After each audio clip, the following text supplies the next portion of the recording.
దేశంలో ఎక్కడ bomb blast జరిగినా దానికి మూలాలు భాగ్యనగరంతో ముడిపడి ఉంటున్నాయి. శ్రీలంకలో బాంబు దాడులు జరిగిన ఒక్క రోజు ముందుగా హైదరాబాద్ నగరంలో ఐసిస్ మూలాలు వెలుగులోకి వచ్చింది. ఈ క్రమంలో శ్రీలంక పేలుళ్ల ఘటన అనంతరం హైదరాబాద్ను పోలీసులు అప్రమత్తం చేశారు.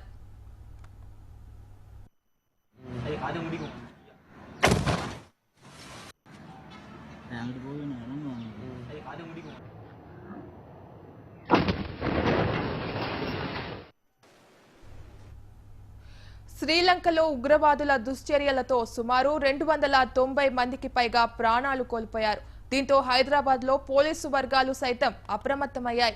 భాగ్యనగరంలో ఏప్రిల్ 20న నగర శివారులోని శాస్త్రీపురంలో ఓ యువకుడి ఇంట్లో పోలీసులు సోదాలు నిర్వహించారు. దీంతో కొన్ని డాక్యుమెంట్స్ స్వాధీనం చేసుకుని ఆ యువకుడిని అరెస్ట్ చేశారు. ఈ క్రమంలోనే అబుదాబి మాడ్యూల్ కు చెందినట్లుగా అనుమానిస్తున్న మరో 2 యువకులను ఎన్ఐఏ అదుపులోకి తీసుకోవడం కలకలం రేపింది.